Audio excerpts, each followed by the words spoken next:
What is going on, people? We are Tottenham TV, back here again. Another action-packed stream for you guys today. It is pre-match day. Spurs against Chelsea in our last game of the tour. A lot of players looks like are not even going to feature on the tour. So what was the point of them even going out there? What was the point of us going out there at all? We should have just stayed closer to home. Maybe we would have had some more minutes in some of our more senior players. But hey-ho, is what it is. But can't change the past, eh? What about this secret bomber? Are we going to get it unveiled during the stream? Yeah, is something going to happen? For sure, it's coming. That's why the more likes you bring, the more likely it is that this secret bomber is coming. I think for sure we're getting the secret bomber during this stream. Yeah. Even if there is a secret bomber, is there even? There is a secret bomber. Is there even a secret bomber? Well, it's not so secret anymore, is it? Everyone knows about it. So, it's just who it is. Maybe that's the whole secret. Maybe if we haven't got a name, you know, when the stream's coming to an end, we need Daigle to push it through potentially. Look, I think De Zerbi's elaborated more on it in his press conference, which we'll get into in due course. But we're going to get into the Tottenham update. Before we do that, massive big up to OK Jersey once again. If you want one of these, if you want one of these. This is an OK Jersey. If you want the new home shirt, the new away shirt, international shirts around Europe, head over to okjersey.com. You get a further 10% off with our code SPURS. The link is pinned to the live chat, as you can see. I mean, they're so cheap, such high quality. And remember to get a size up as well when you do purchase. But they are top of the range stuff. Get yours today, people. Get yours today in time for the new season. We're just about 3 weeks away till the kickoff of the Premier League, which is crazy. I know, it's really crept up on us, but it's not far away at all. And I can't wait for it. I can't wait for that opening game. Oh, it's going to be... I've got a good feeling about this season. It's been like a seamless transition, hasn't it? It's like been from the World Cup straight into pre-season and then straight into the Premier League, which is it feels like all these players have barely had a break. Yeah. But neither have we. We never get a break. We don't get a break. No hydration breaks for us either during the streams. Anyway, let's get into this Tottenham update. First and foremost, there has been some players that have just returned to Hotspur way. Yesterday, I believe, Marcos Senesi has rocked up, waiting for his teammates. There you have it, drinking his yerba mate tea. Ever had it? No, I've never had it. I was just speaking to you off stream about it, saying I would really like one. They look tasty. But I was just looking now. I think I'm going to order myself some. Yeah, all the South Americans is all the rage with them. So it must be good. Must be good. Yeah, but fantastic from Marcos Senesi, because obviously he played in the World Cup final, which was July the 19th. And he wasn't due back until, well, probably another week's time. Week and a half's time. So he's rocked up early at Hotspur way, which shows great commitment. Yeah, I'm delighted about that, because obviously he's got a big fight on his hands, you know, with Van Hecke, Van der Ven, Dancer as well as competition for that centre-back role. It's not going to be easy, getting as many minutes as he was getting at Bournemouth, that's for sure. So he's clearly come in with a purpose. He wants to make sure he's showing a willingness. He's back early, and I think that probably also shows his excitement about being at Tottenham as well, the fact he wants to come back early, or he is back early. So that's really, really great to see. Really great to see. Yeah, so there's Senesi, as you can see, at Hotspur Way, going through his training in the gym. And as you can see there as well, a couple more players have rocked up. Rodrigo Bentancur pictured there, speaking to Marcos Senesi. Who was pictured? Where is he? Oh, there he is. Yeah. And also Pape Sarr. If you scroll down, Pape Sarr back at Hotspur Way with Rodrigo Bentancur. I mean, I don't know why they've had extended leave, but they have. But they're back now. So they've had extended leave, and then they've come back the same time as Senesi, who was played in the World Cup final. Yeah, same crazy, day, isn't it? But there you have it. But yeah, it's good to have them back. But we'll have to wait and see what the future holds for both of them. Obviously, we'll talk about Sarr prospective moves. Nothing really strongly linked to Bentancur, but there are suggestions if an offer comes in, Tottenham will consider it. So it's going to be interesting to see whether they remain come the end of the window. Yeah. So Roberto De Zerbi has done this press conference, like I said. He's given us a bit of team news going into the game tomorrow. First up on James Maddison, obviously hasn't featured in pre-season as of yet, and he says, James has a small problem. I don't want to take any risks, especially at this part of the season, especially for James because he suffered a long injury last year. Obviously, we know he was out with the ACL. But yeah, him having a small problem is not exactly what you want to hear going into the season. You would have thought that he would be coming into this pre-season, especially because he wasn't at the World Cup. He'll get a lot of minutes in his legs in these games, but he hasn't featured, and I believe he's not training either. Yeah, has been pictured in training, has he? So that has got to be a worry. I've seen a lot of people obviously showing their concern on social media about the fact that he's having these small problems. We haven't seen him. I think considering you cast your mind back to the back end of last season, he's coming back from the ACL, he has those, cameos off the bench. You thought that was like a really good platform to him to come into pre-season fit and firing, raring to go. I'm not saying it's anything due to him. Unfortunately, when you've had an ACL, other little issues can kind of show themselves. I think we've seen that with a lot of other players with ACLs. It doesn't just affect the knee, it can affect other parts of your body that obviously have been neglected over the past year. So it's going to be a difficult time for Maddison. This is what I've been kind of saying about Tottenham's number 10 position. I love Maddison, I love Decky, I love Javi, but who can we really rely on any of them in this coming season? That's the big question. And if not, what should we do about that? Do we need to dip in again into that position? Because Maddison, I've got a feel. I'm not saying he's going to be unavailable for the whole season. I'm sure he might even be back when we get to London, and maybe he'll be back fit for the start of the season. I don't doubt that. But can we rely on him to play significant minutes for a majority of games over the course of a season when he's had such a big injury? Is this kind of, him having these small issues during the season and maybe having to be managed, and maybe he's going to sit certain weeks out because of small issues and like that's going to keep cropping up? Is that going to keep happening? And I wouldn't be surprised if it is. So that is definitely a concern a lot of fans have. So it's going to be, I don't know what Tottenham should do about that situation. Do we need we probably do need number 10. I think we have been linked with these kind of 9.5s, haven't we? So maybe that's a view of taking some minutes off Maddison in that number 10 position. Yeah, look, I think Gallagher is definitely going to be utilised there this season, in my opinion. We've seen him being utilised there a lot under De Zerbi, and I think he likes him there. And there is the prospect of Luca Williams-Barnett as well. I mean, in the open training, apparently in the Rondo, he was the only youth player that was involved in it. I don't know if you can read anything into that, but De Zerbi clearly likes him. Is he going to be used as an option in this coming season? If he is, then that's another one that can potentially play in the 10. But with James Maddison, we always know, like, even without coming off the back of an ACL, he's always susceptible to injury, isn't he? Every season he gets an injury that keeps him out for an extended period of time. So with him not training coming into this season, it is a massive concern for me. And obviously it's been reported that he's going to be given the captaincy as well. So you really want an available captain. So we'll have to wait and see. Let's hope when they get back to London, he can get on that training pitch and start to have a few minutes into the coming season. But coming off the back of an ACL and not training too much and not playing too much, is he going to be at full sharpness come that game against Brentford? Yeah, it's hard to imagine he would be, isn't it? The hope was he was, really going to have a big part of. Maybe he still will with the games coming up. Maybe not the Chelsea game, but the other games coming up. And obviously, De Zerbi is taking an ultra cautious approach. That's what he's been saying. So I understand that, but I was really hoping, at the start of pre-season, we were going to see Maddison on the pitch, looking a bit more like the Maddison we know, from pre-ACL. Obviously, it's going to take a while, probably, for him to start showing that consistently.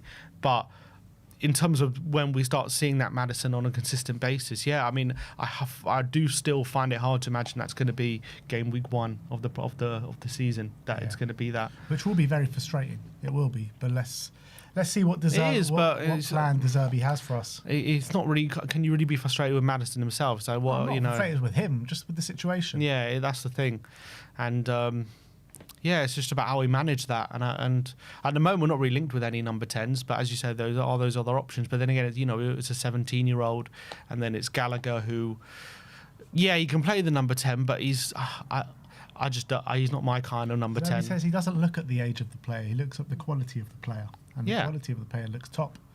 He does, so we'll but see. is it top for a team who De Zerbi wants challenging for Champions League? That's the question.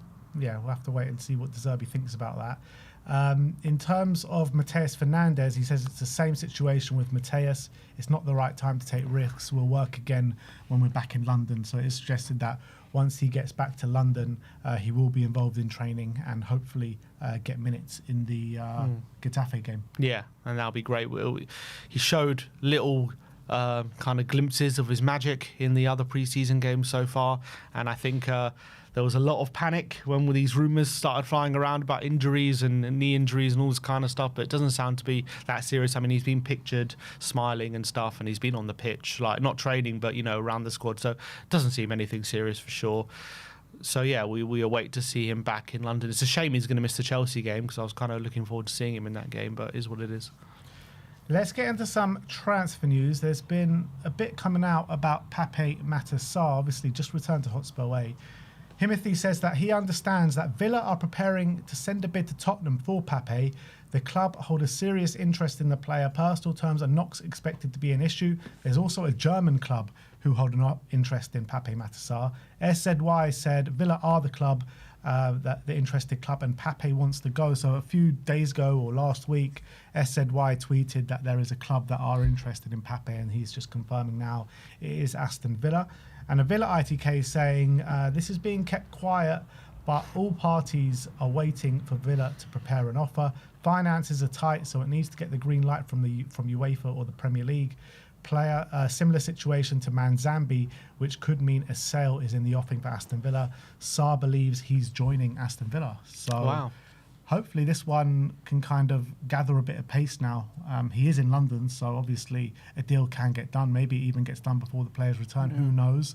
But yeah, I think it'd be a really good move for him, to be honest. And I think it's one that suits all parties. I mean, considering a week ago there was a report saying there's no clubs interested in him, Tottenham aren't getting the interest for, you know, if he got a move off the back of that kind of report to a team like Aston Villa, who obviously want to be competing for Europe, that's a great move for him. And I do think there's obviously a very good player in there, and his development has stagnated, but if he can carry on, you know, at the point of where we saw there was a really good player playing fairly consistently at some point, you know, full of energy, full of running, could actually a good technical passer, was actually a bit of a danger around the box as well.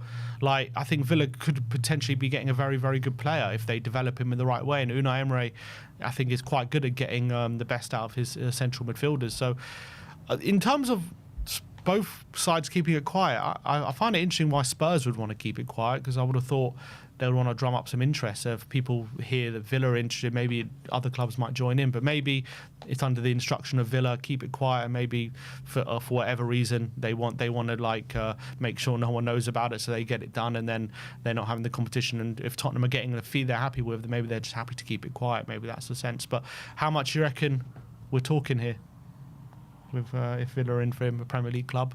I reckon about 20 mil, something like that. He's think saying like Villa finances are tight and everything like that because of the UEFA and Premier League rulings. So I don't think it's going to be a big fee. I think it will probably be around 20 million in my opinion. Yeah, I think 25. I think around 25. So yeah, we'll see what happens, how fast that progressed. We brought you the news about Manor Solomon a few days ago about West Ham's interest, and that's been confirmed by ex-West Ham employee. West Ham are exploring a loan deal for Manor Solomon.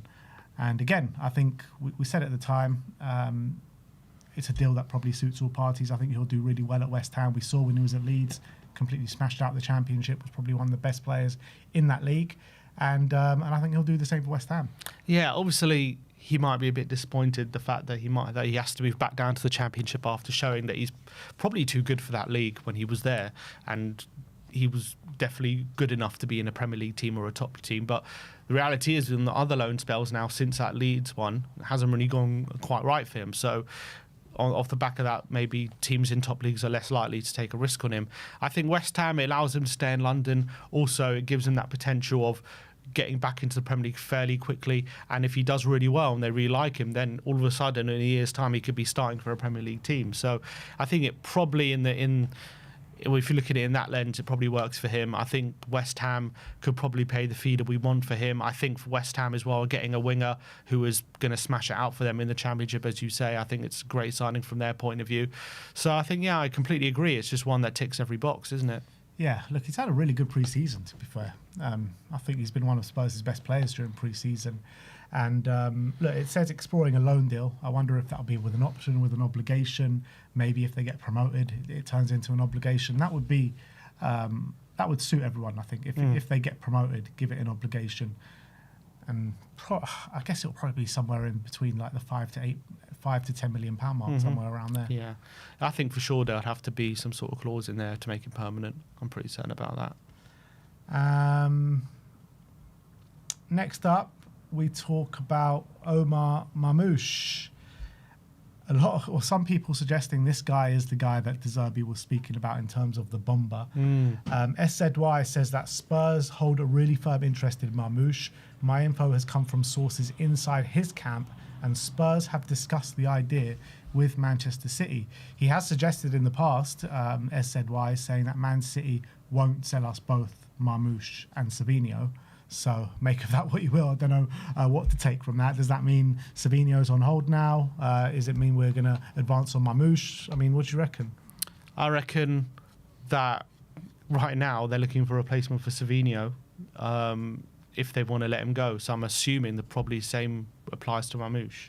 So Dan Kilpatrick said on Last Word on Spurs last night, says the stuff about the replacement isn't true, and they already have the replacement in Semenyo. So what's the hold up then? I don't know. Maybe it is a difference in price. Who knows?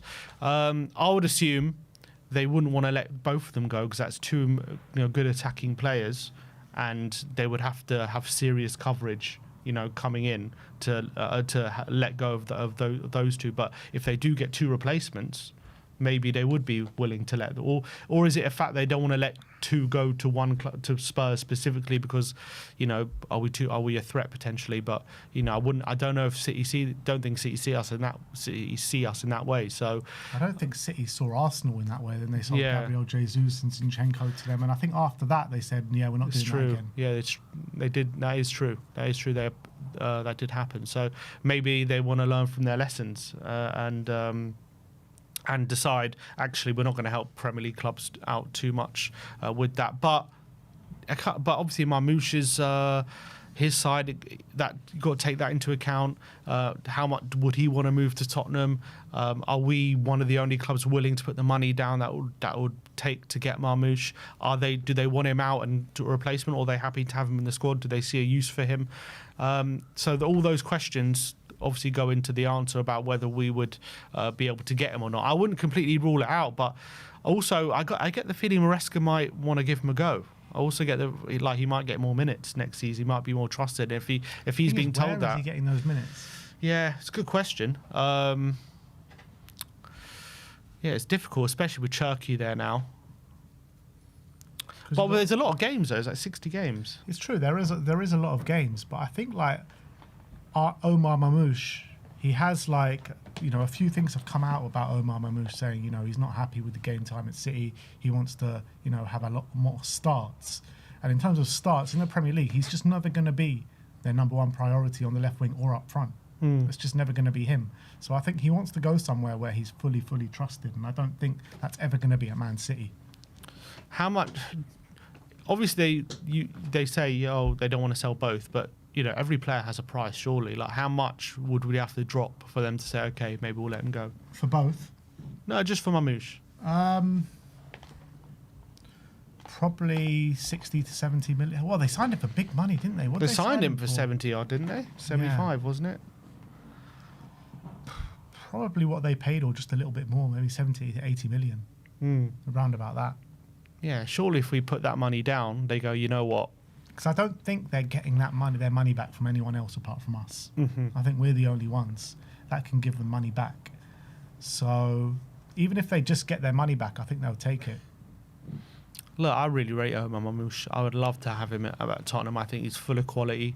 I think he's got that little bit of star quality in around the box as well. With he's got brilliant finishing ability from different angles, from outside the box as well. He can link the play. He can get assists. He can obviously play off the left. He's a good dribbler. He's quick. I do really like him. I do wonder why. I mean, I don't wonder because obviously City have Cherki and Haaland, so when you've got two unbelievable players in those positions, and then you've got Doku off the left, I mean, it's always going to be a tall order to get into that team. So maybe that's why it just hasn't worked out for him at Man City. But I think he'd be a top signing for us. I really would. And if we can get him for 80 million, I mean, it's probably an overpayment. But if that convinces City to part ways and we get a player in the forward line as good as him, I think it'd be worth it. Yeah, I mean, I look at Marmoush and I look at all the other players that we've been, really linked with in the forward line, and he's the one that's probably interested me the most. I agree. I really like him. When he first came to City, he was absolutely on fire, wasn't he? And, the season before he left City at Frankfurt, wow, like what a player. So I think he's a player that De Zerbi will love. I think it's been said that De Zerbi does love him and really wants to bring him to Spurs. So I think we should do our best to try and bring both of them, Sabinho and Marmoush. You're talking about, if you want to bring both of them, you're looking at 130 million, 140 million for the pair. Yeah. Around about that price, which is crazy, isn't it? It's crazy, but it's also not that crazy when you're just looking at this market that we're in, and the price. A lot of the players are being banned about for. A lot of players are going for. I mean, Marmoush is a really good attacker. I mean, I'm trying to think of prices that other, what's his name, Manzambi. He just went for 60 million. Yeah, Marmoush has done a hell of a lot more than Manzambi in his career, and for 20 extra million. Is that crazy? Or was the Manzambi deal crazy? That's what I'm saying. So it is like when the face for 140 million for those two. It's like, what are we doing? But in this current market, it's actually just not that crazy considering the quality we're getting. True. I would do it. I'm not saying I wouldn't do it. I just like the numbers being bandied about. Just not just for these, but for everyone in this market. It's just a bit nuts.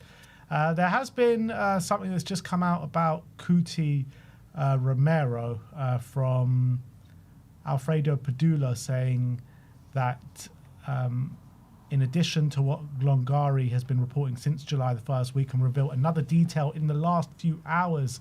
Inter Milan have come significantly closer to an agreement both on the salary and on the add-ons, and on the commissions. The understanding with Tottenham was already in place. Now Inter is working on an exit to not lose the advantage accumulated and to preempt the competition.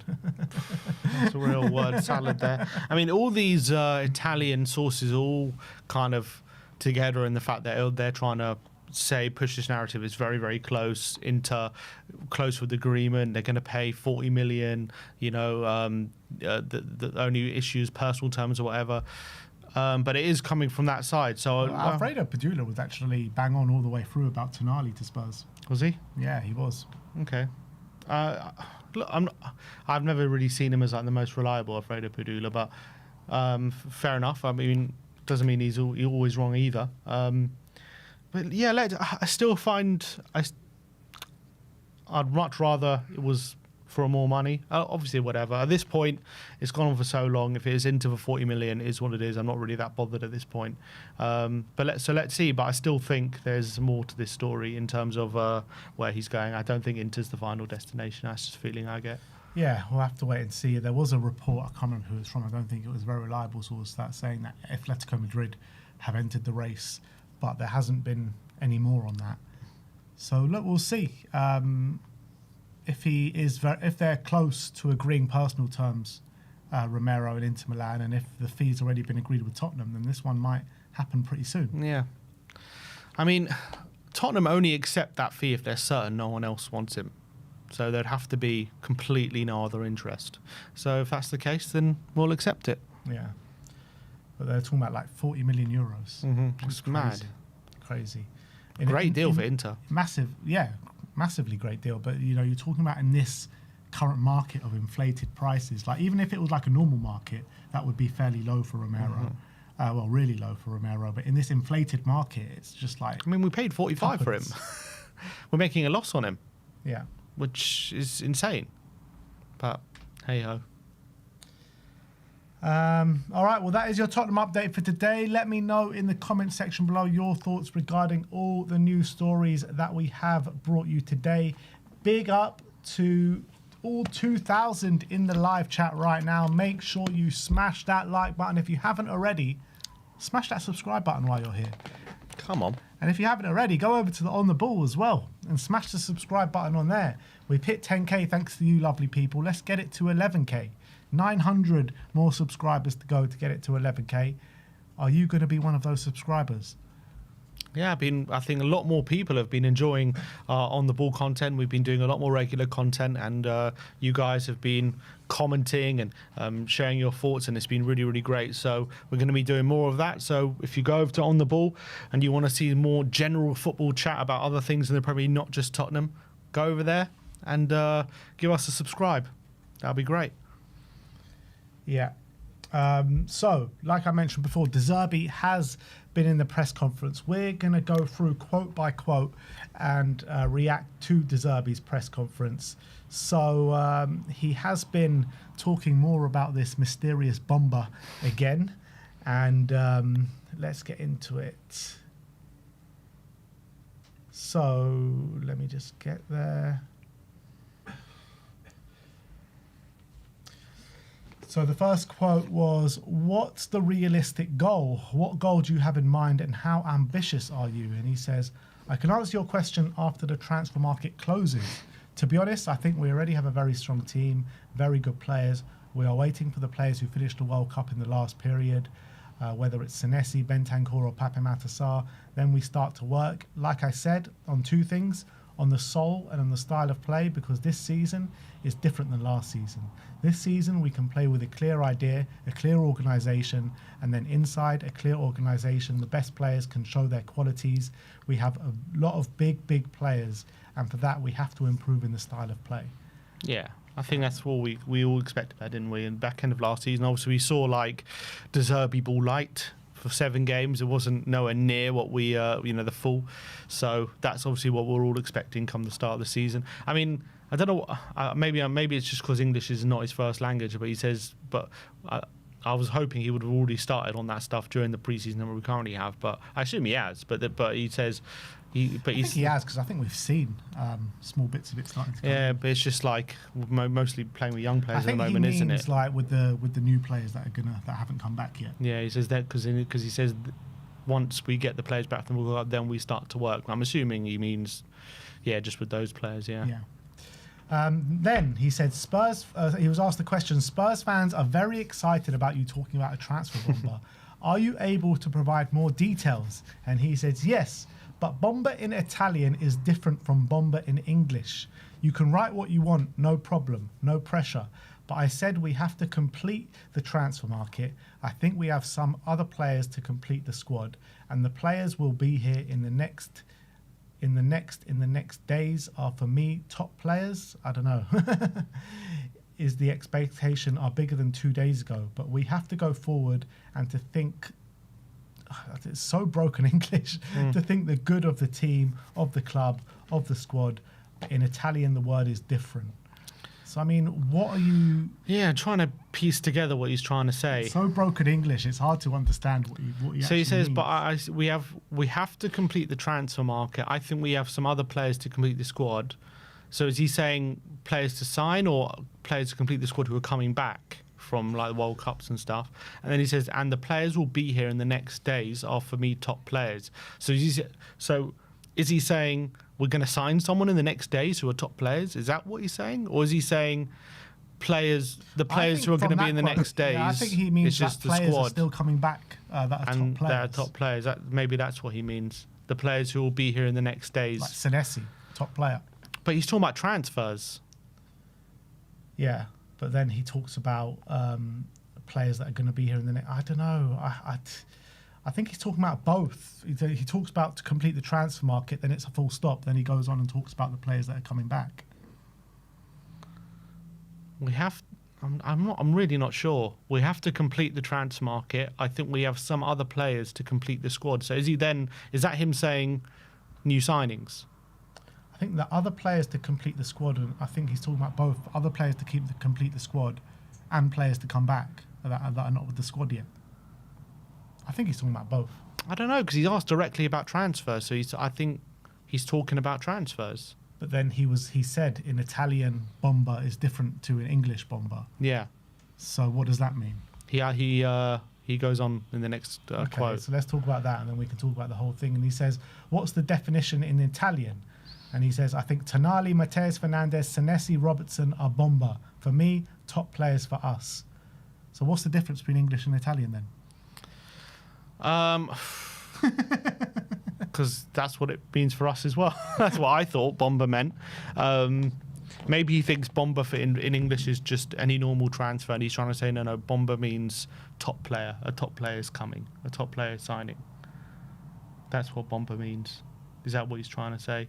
But that's what we all think it means. Yeah, that's what I thought. But maybe he thinks that we think a bomba is just a signing. I don't know. Why do you think that? I don't know. It's all so strange. This whole thing is so strange. I don't know. I really don't think there's an imminent transfer before Savinho. I just don't think so. I think we would have heard a lot more about something by now.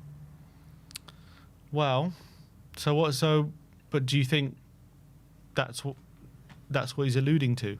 An imminent. So what do you think, he's got his wires crossed, or do you think he's just maybe putting pressure on the board, or do you think maybe he thinks like saying bomba doesn't, I don't know, mean something else? What do you think's going on here? What he means. I think there's a lot of broken English going on, and I think we're not understanding him. He's probably not understanding us. I don't think anyone's understanding anyone. He says you can write what you want, no problem, no pressure. But I said we have to complete the transfer market, and I think we have some other players to complete the squad, and the players will be in the next with the top players. I don't know if the expectations are bigger than 2 days ago, but we have to go forward and think. I mean, I think he's talking about signing players, personally. I think he is, but I don't know if he means that we're going to sign someone the next days. I don't know. The whole thing is confusing. Maybe he needs to say it in Italian, and we need a translator. He said in the last press conference, right, or the interview with Ali Gold, he said a bomba is coming in the next days. And then he clarified saying a deal is. I don't want to. He said I don't want to say it's close or something, but he was definitely talking about a transfer deal.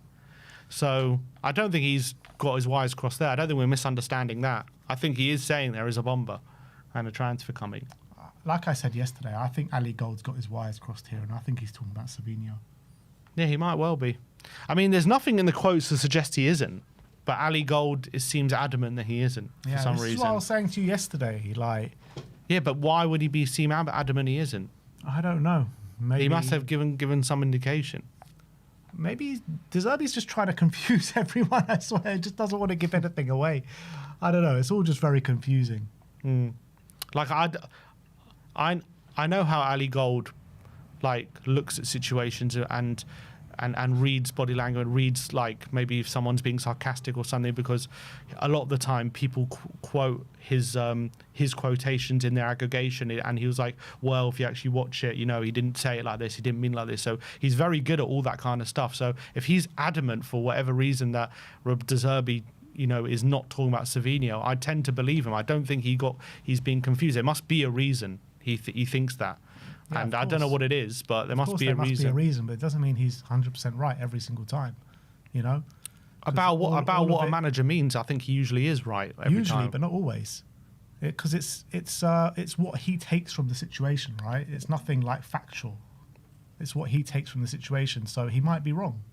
There's nothing to say that he's 100% right, even though he's very good at these things, and even though most of the time he's right, it doesn't mean he's right on this occasion. Yeah, but I don't. My point is, I don't think if he wasn't 100% sure, he would. Ali Gold's not the kind of guy to say, he's definitely in Savinho. He would be honest. He's a very honest guy. Ali Gold is never like that. Like what he was yesterday, saying there's a bomber coming. Ali Gold said. Well, maybe De Zerbi thought yesterday a deal was in the line, and now maybe it's fallen through or something, and maybe something's happened to suggest that maybe it's not in the offing anymore. I don't know. It could be anything. Well, I don't think De Zerbi's suggested anything about a deal being off, has he? It's just we haven't heard anything. Yeah. That's the only thing. Yeah, I do think I was really sure if it was true about this bomber that we would have heard a name by now from someone, Yeah, definitively. From ITKs we have, but not from anyone else. But even them, they haven't been definitive. Yeah. They've just been like, I think it's him. I'm pretty sure it's him, but no one's like, it is him. This is who it's being talked about. No one has been sure on this situation, which is pretty odd, considering that there is a deal out apparently that's really close about to be done. You would have thought we would have heard something, and that, especially after De Zerbi put it out there in the media. Yeah, so I don't know.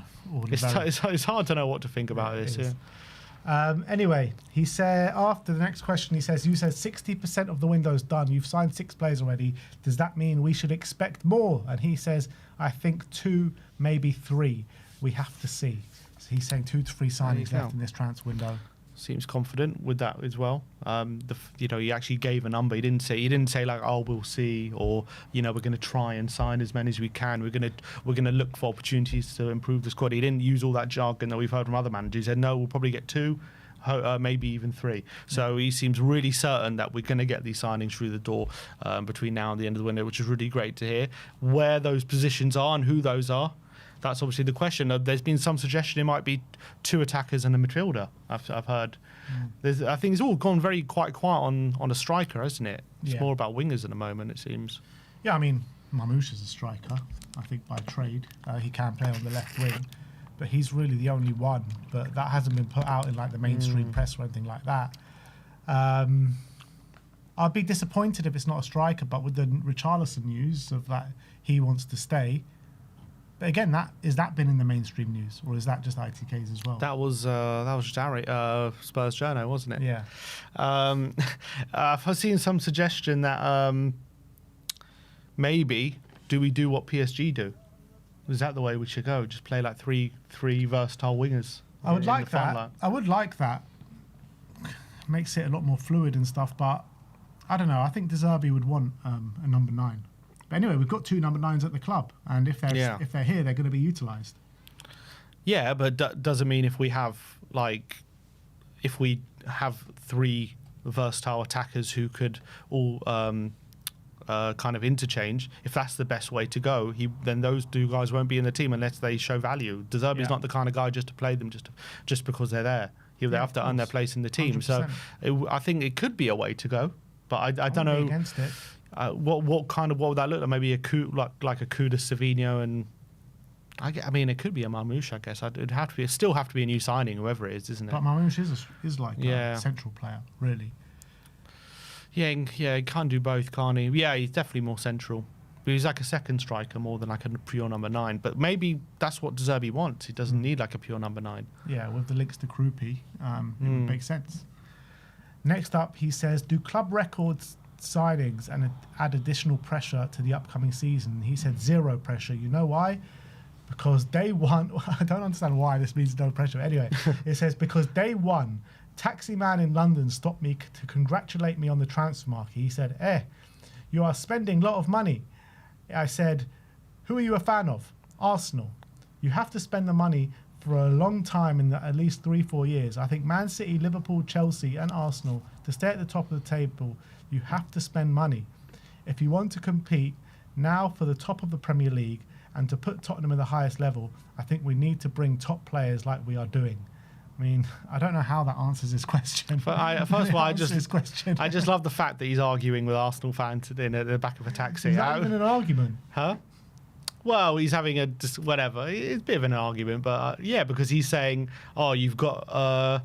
The Arsenal fan is saying you've spent a lot of money. You've got to do something, and he's kind of like batting against it a bit. I've been looking at this quote. I'm trying to figure out exactly what he's trying to say about 0 pressure. I think what he means is that. So they're saying, oh, you've spent all this money now, 230 million, maybe even more. Like, does that mean you have to get results now, and that adds pressure to your position because we're giving you a lot of trust and we're backing you with all this money? I think he's trying to say, like, why should all that money add pressure? Because all the top teams, you have to spend money and we have to catch up to them. So any manager, right, who's in my position, we're going to need a lot of money. We're going to need money to buy these top players to catch up to these top teams and compete. So spending all this money shouldn't just add pressure. It's what we needed to do. It's not something about them showing trust in me. It's about what a top club should be doing anyway. Obviously, his position is going to be under pressure. He's at a top club, so yes, any manager in a top club has to get results. But I think maybe particularly De Zerbi as well, though, is under pressure. Particularly De Zerbi. But why? But why particularly De Zerbi? Because we've put so much trust and faith in him. We're going his way. We're getting exactly we're backing him more than we've ever backed any other manager before. Yeah. So if it goes wrong next season, it's everyone's going to be looking at him. It has to go right next season. No, he's under massive pressure to perform next season. I understand that, but I think he's trying to battle against that suggestion, because he's trying to say that, okay, they've given you all this money, but all the top clubs have money. This shouldn't be like, oh, Spurs have spent money, this is so special, like we're backing you more than any other manager, because this, what we're doing this summer is pretty normal for other teams, for other top clubs. So like spending this transfer window that we're having, does that add pressure to the other managers, in their club? But I would say at the end of the day, regardless of whether the money adds pressure, there should be pressure, because you're at a top club, you're at Tottenham, and there should be pressure to get results. And if you're not getting good enough results, or whatever, or the performances are nowhere near good enough for any extended period of time, then you're going to be under pressure, and your job's going to be on the line. This transfer window is not that normal, though. I know it's definitely not normal for Tottenham, but even in the context of a normal Premier League transfer window for a top club, I don't think it's that normal. You're talking about a whole regeneration of the first team. Yeah, but we finished 17th. Yeah, I know. And I'm not saying it's the wrong thing to do, but it's not normal, I'm saying, in the context of a big club in the Premier League. No, but it's not normal for a big club to finish 17th twice. So I think his point is, is it that they're showing all this trust in me, spending money, or is it because, we have finished 17th, and if we're going to compete, we just need top players. That's just the fact. Mm-hmm. So we're going to need to spend this money. It's not like me. He's trying to say it's not like me, having all this trust in the board, and in the board having all this trust in me. It's just more like that. I'm the manager now, and we finished 17th twice, and if they have any hope of closing that gap, they're going to have to spend all this money. So why should them spending all this money put pressure on me? That should just be the thing that they do.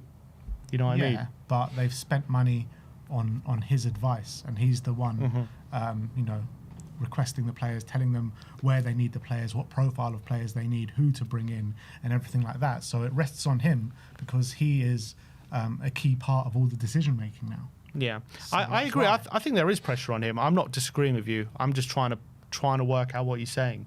I think that's what he's trying to say. Obviously, he's going to say no pressure. Like, he doesn't want to go into the season with pressure. So for him, and in his mind, he's going to say no pressure. Yeah. Well, no, but I'm trying to work out what he's trying to say with that story. You know what I mean? I have no clue what he's trying to say with the story. I think that's what I think that's what he's trying to say. Yeah, fair enough. But yeah, the reality is there is a lot of pressure going into him this season, in my opinion. He's talking about Conor Gallagher next. The question was, where do you think Conor Gallagher can develop and his best position? I consider Conor a top player, a top guy, because sometimes you don't know the people, but inside the dressing room, I think it's more important to be a good guy, a right person, than a good player. And he's both a good player and a good guy. Maybe in the last third of the pitch, he has more quality than he thinks, or maybe he's showing now. He can score more goals, but when Conor is good, in a good condition, I said last season, and I repeat, we play with one player more, because he's like two players. Obviously, you're talking about the five lungs that Conor. Yeah. And I think we've seen that in pre-season already. The energy that he has, just pressing, the amount of chances he makes just from, forcing errors from the back line with his pressing is fantastic. But he's right in terms of what he's saying. Like, he needs more quality in that final third, or needs to show more quality. And we've seen it in certain parts of his career, but we haven't seen it at Tottenham yet. No, look, he's only been here 6 months, and it's been a turbulent time. But agreed, I think definitely we haven't seen anywhere near his ability in that final third that we've seen any of his other previous three clubs that we've seen at Tottenham. So I think we definitely need to start showing it, but we know it's there. We know it's in him. We've seen it in the Premier League. We've seen it at 2 different clubs, so this isn't like a flash. There wasn't a fluke, those seasons. He has the ability to do it, and I think it's just platforming him in the proper way and getting him in those positions. And I've got no worries about him off the ball and the amount he presses and the amount he runs. And I think in certain games, that's going to be a major, major asset. It's going to allow us to really suffocate teams and go after teams and be relentless, like stay on top of them because of that ability he has.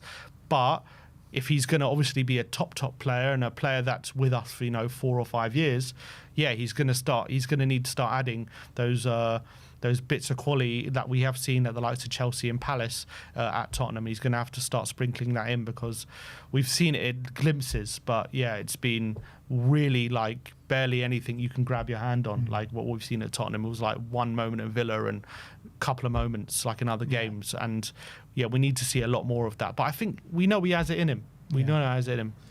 And then Conor Gallagher was next to him in the press conference, and the interviewer goes, "And Conor, what do you think about that?" And De Zerbi just butted in and said, "Nothing, Conor, nothing." And the last question put to De Zerbi was, "We've seen the inclusion of multiple youth prospects during the tour. How important is it for you to nurture them in a professional environment like this?" And he says, "For one club like Tottenham, our level is crucial because when you go into the Champions League, European competition, to complete the list for the financial fair play, it's very important. Sometimes people forget the rules of the financial fair play, but it's very important to produce players from the academy. And now we're working with 3 or 4 potential very good players like Luca Williams-Barnett, Malachi Hardy, and Mikey Moore, even if he's older." I mean, I don't know. I mean, Mikey Moore's 18. Well, he's 1 year older, isn't he, than the other 2? Malachi's also 18, I think. Is he? Okay, so... he's saying 3 or 4, so I'm guessing the 4th player is probably Junai, right? Junai Beifeld. Yeah, who's obviously injured at the moment. I'm really glad he's thinking about that because there was obviously a fear with all these, players that we're talking about selling and some of our younger players that part could be neglected. And we had these discussions about Bergvall and Gray being club-trained players, and that's a big reason for them to keep them on and all this kind of stuff. But if he's already thinking about that, maybe he's thinking, maybe next season if we're in the Champions League, Williams-Barnett could be part of the squad, or Mikey Moore could be part of the squad, or whatever.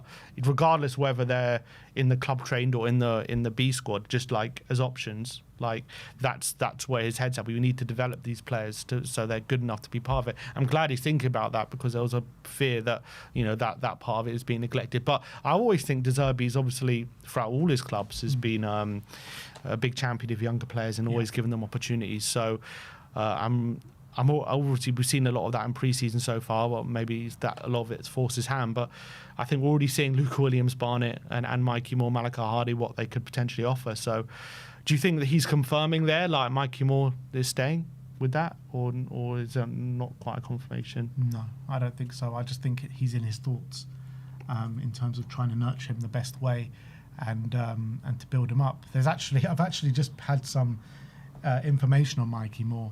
An exclusive from Haters, apparently. From Haters? Yeah. They've given us one before, and it was spot on. I think it was about one of our other young players. But they say German club Hamburg and Cologne and Championship side Middlesbrough are among those that are trying to sign Mikey Moore on loan right now. Oh. So it'll be interesting. I mean, would you prefer him to go to the Bundesliga or the Championship? I think... That's a tough one because I think the Championship is very physically robust, so maybe that will maybe toughen him up a bit and maybe get him more ready for the Premier League. But I think the Bundesliga might platform his attacking skill set a lot better, so maybe he would he would gain more confidence being in a top 5 league like the Bundesliga and showing off his skill set there. So it's difficult. It's both have their strengths and weaknesses. Obviously, if he goes to Bury, he's going to be with his mate Langshire, so maybe that would help him settle in a bit. So it actually says here a move abroad is being favoured at this stage. I think I probably would go favour Germany, to be honest. I think I was probably just about leaning that way. I think if you get someone like Mikey Moore, really showing his talents, getting on the ball, creating goals and assists, and gaining that confidence that he can be a really good player in a top 5 league. I think he comes back to Tottenham full of that confidence. And I think we're probably more confident in him if he smashes out in the Bundesliga than if he smashes out in the Championship. Yeah, I kind of agree with that. It'll be great to see him in the Bundesliga week in, week out, whether it be for Hamburg or Cologne. Obviously, Vuskovic, what he did in the Bundesliga last season. If Mikey Moore can kind of replicate that from the left wing or from the number 10, whichever position he plays, then you're talking about a player that's potentially ready to come into the team next season. So, that was every word De Zerbi said in his press conference. We move on and we focus on the game tomorrow. So let's get the predicted lineup up. There we go. We kind of do already know what the lineup's going to be because of how they were setting up in the open training session. But we know certain players like Maddison not going to be involved, Mateus Fernandes not going to be involved. Interesting as well with Mickey van de Ven, because Mickey wasn't involved in the training. He was just on the sides doing work on the bike. So what's going on with Mickey? Didn't want to take any risks, I guess, for whatever reason. Yeah, I mean, he's obviously came back at the same time as Van Hecke, and obviously we'll talk about Van Hecke in a minute, but yeah, you would have thought maybe he's going to be available off the bench. I don't know, but he seems at the moment he's just not, for whatever reason, physically he's not quite ready yet. All right, well, let's get into the predicted lineup. 4-2-3-1 as per usual. In goal, who we haven't seen on the tour so far as of yet, and it's Antonin Kinski. Obviously, Brandon Austin played in the first game. Dubravka played in the last game. Antonin Kinski will get the shirt for this game. Yeah, we saw him against MK Dons, didn't he? And he was doing a lot of shimmying away from attackers and scaring a lot of fans. But I'm excited to see him again. I think it's good to get him back on the pitch, and he's going to be in for a big season. And there's a lot of kind of pressure on him because he kind of needs this to be a good season, doesn't he? To cement that number one, and going to be very keeping a very keen eye on him and his ball playing ability, and he's going to have a really important role in our build up. Yeah, absolutely. So Kinski in goal, right back. Look, there are no right backs in the squad. I don't think he's going to go for a youngster again because we've seen the likes of Ty Hall play there last couple of games. Who I think he's been very good, to be honest, really good. But I think it's going to be Archie Gray at right back.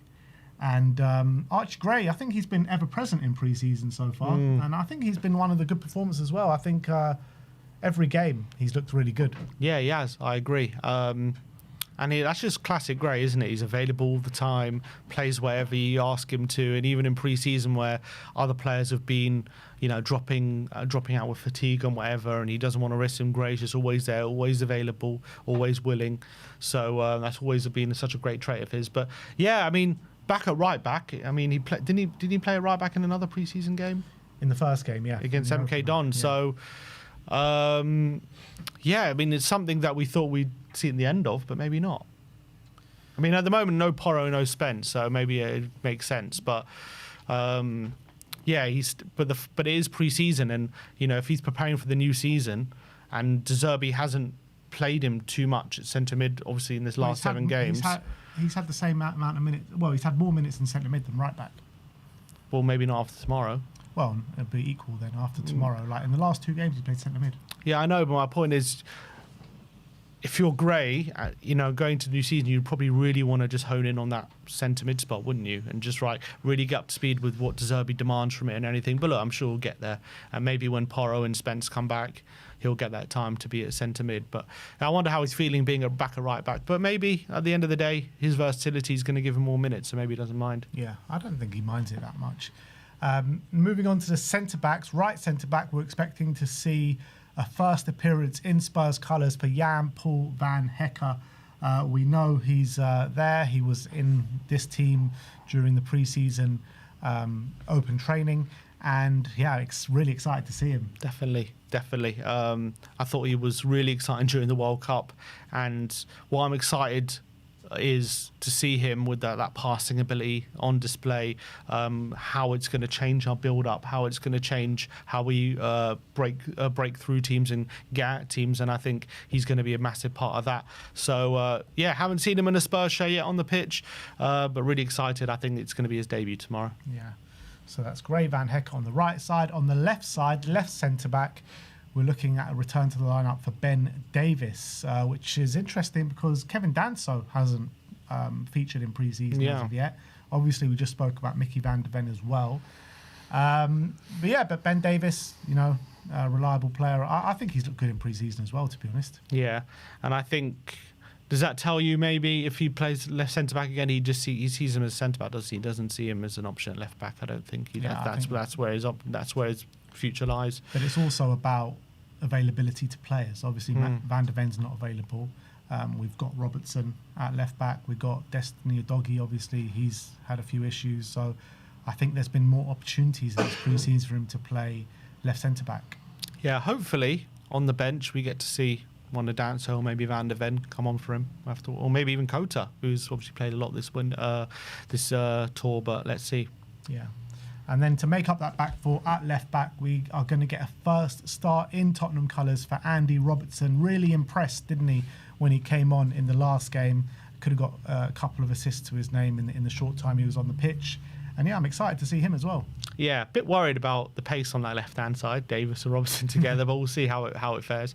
But yeah, up against Esteban or something. Yeah, exactly, like running rings around them. But yeah, as I said after the Sydney game, I think Robertson showed more quality in that spell than we've seen from any left back in probably for about 5 years. So really excited to see what you could do against maybe a better level of opposition like Chelsea. Is he still going to be able to get all the way up the pitch and get those crosses in? Is it going to be harder for him? Obviously, he's going to be playing from the start. How long do we play him as well?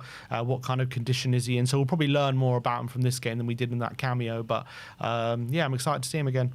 Yeah, but why do you think we haven't seen Kevin Danso yet? It's a strange one because he's been in training. Like every day he's trained in terms of when you're looking at the training videos. But yeah, he was in the red bib, so he was training. So no feature of him yet. It's a bit of a strange one. Yeah, I even forgot he was on the tour. Obviously, he was at the World Cup, but when did they went out in the group stages, didn't they? Or Austria, I can't remember. I think the next round. Or was it round of 32? So it's still pretty early. So he's had I mean, it's hard to say, isn't it? Well, obviously Robertson came on. That was the first World Cup player that featured, right? Robertson, when he came on. Must have been. Or Bergvall? Oh, Bergvall. Yeah, Bergvall started. Yeah, so he must have been. Yeah, I don't know. Moving on to the midfield. First player we're going to look at on the right pivot is Sandro Tonali. Obviously, he started in the first game, came on in the last game. And yeah, excited to see him start once again. I think he's looked good. I think he's looked really good, effortlessly good, and he's looked so much bigger than I thought he is. Yeah, like, he looks like a tank, doesn't he? Yeah, absolutely. And physically, he is so strong. He gets around the pitch with that powerful running, but he is so good at covering as well, like defensive transitions. He just bullies players off the ball. It's brilliant. I want to see him controlling that midfield against Chelsea. I'm excited to see that. It's obviously a different level of opposition. He's going to be partnered not with the guy who's going to partner him for most of the season, which is Fernandes. So I'm excited to see that partnership really start to flourish. But we haven't seen enough of it for my liking. But we'll get to see it hopefully when we're back in London. But yeah, excited to see Tonali back on the pitch again. Alongside Tonali, we're expecting to see Lucas Bergvall start for 2 consecutive games. Obviously, there's been loads of rumours of Bergvall leaving the club. But we are expecting him to start, and I thought he played really well in the last game against Sydney, and I'm expecting another good performance. And I think this dynamic of Bergvall and Tonali could be a decent pivot. Yeah, I think that's what I love about De Zerbi ball is that we don't need these like pure defensive midfield. It doesn't have to be one attack, like forward thinking and one defensive. You can have 2 players like that and he can make it work, and he's done that at Brighton. So that was really exciting. I'm excited about that kind of dynamic of those 2 playing together. High energy, good technical ability, lots of running, dribbling, and also ability of either of them getting the final third. They can make something happen. Did you see that picture of De Zerbi having his arm around Bergvall and Bergvall having a big smile on his face? I mean, obviously we've heard, Bergvall's the one who's pushing to leave and all that kind of stuff, but could it just be a couple of conversations with De Zerbi and have his mind changed? I hope so. One convo with De Zerbi, one arm around the shoulder. That smile didn't look like to be a smile of someone who was desperate to leave. Yeah, look, I really hope so. But I still think they're going to end up selling him. I really do. There's been no suggestion by anyone that he's going to stay. Everyone's saying he's going to go. Yeah. Everyone. So, look, maybe once they get back to London and the dust settles, something can change on that front. But on the flip side of that, no bids have come in high enough that Spurs are willing to accept as well. Yeah, considering that, when was it, a week or 2 weeks ago now, that there was bids from Forest and Newcastle substantial, and you would have thought that those bids were, one was 46 million. So you're thinking that's quite close to what probably we're going to accept, and now it's gone very quiet. Yeah, well, they said they want 60. Yeah, 60, but then we were thinking at the time, somewhere between 50 to 55 might get it done, but obviously, our negotiation price at the moment is 60. I mean, if we're stubborn on 60, maybe we won't sell him. Maybe we're going to end up keeping him. But I just wonder, has it gone quiet because, maybe is the valuation too high? Maybe they're stepping away. Are we serious about keeping him? Maybe. Let's see. I mean, things can change very quickly. We're now hearing, obviously, Sarr is subject to interest to Villa. Maybe if we hear something about Bentancur, maybe Bergvall ends up staying. Yeah, I hope so. Like I've said it so many times, I'd love Bergvall to stay at the football club. I really would. And he spoke about him the other day in his press conference. He also said what was quite interesting is it's hard to get someone of his level and at his age. That's what he said.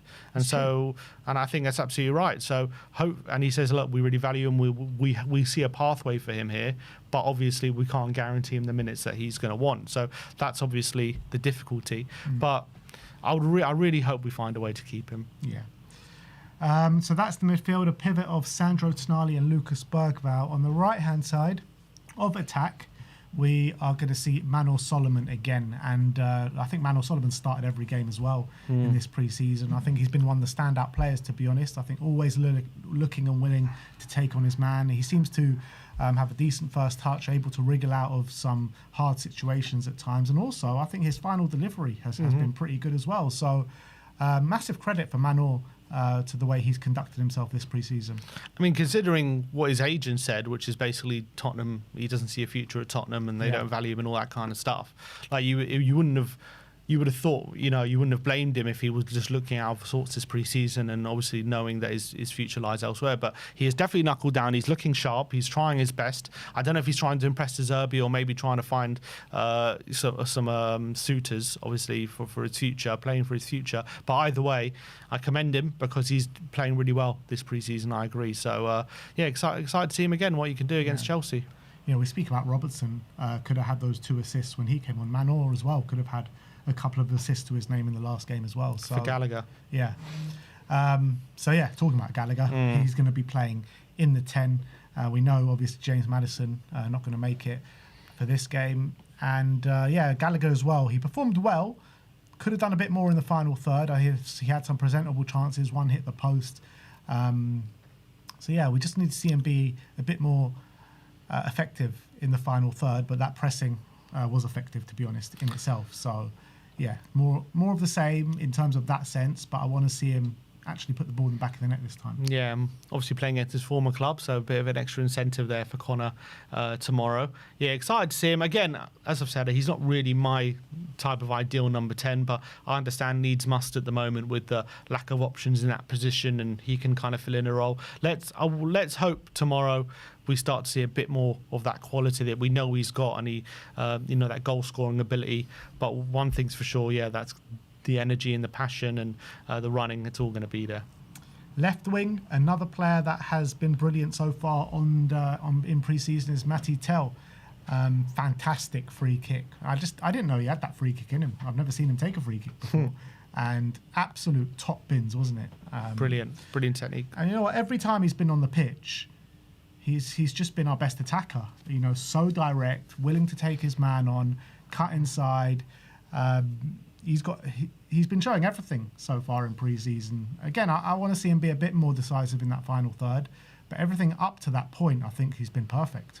Yeah, I'm really excited about Matty Tell. I really, really believe in him, and I'm excited about him for the new season.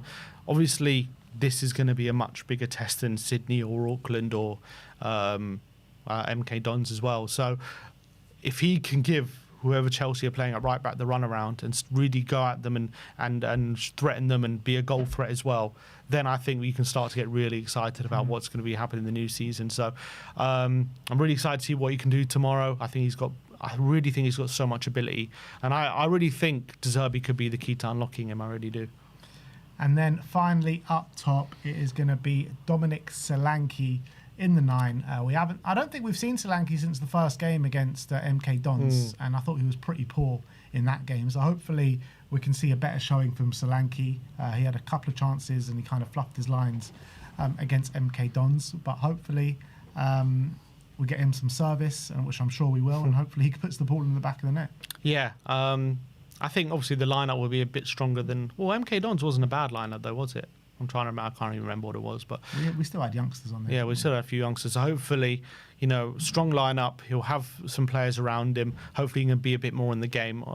And I think again, there's a good striker in there. I really think so. And I know it just hasn't gone well for him at Tottenham since he's come here. But I really do believe, give him the right service, and that he can score goals. And he can. And I think De Zerbi could get the best out of him potentially. So hopefully, he starts to show it tomorrow.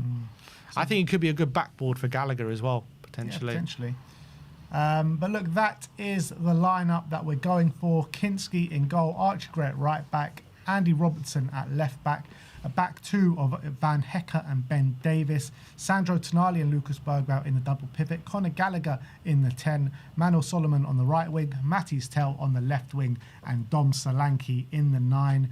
Let us know what you think the lineup will be. Do you think it will be any different to this? Do let us know in the comment section below.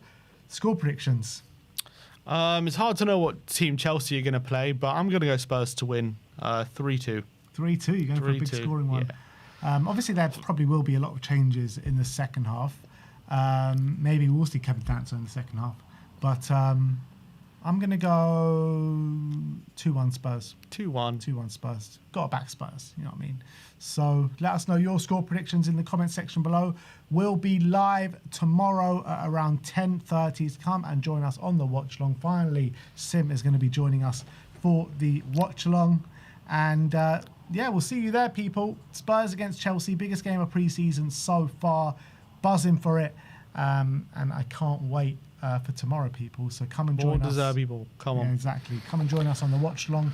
If you haven't already, check out okjersey.com. 10% off any sort of football shirt that you do want. Spurs is the code if you want to get yours. This is from OK Jersey. That is from OK Jersey. They got the home shirts, the away shirts. They got you covered for anything that you want in terms of football shirts. And remember, do order a size up if you're ordering from them. And remember to enter that code because it does get you a further 10% off, which is an already cheap deal for you guys. But that is it from us today. We'll see you all very soon. Like, subscribe, and comment. And as always, come on you Spurs.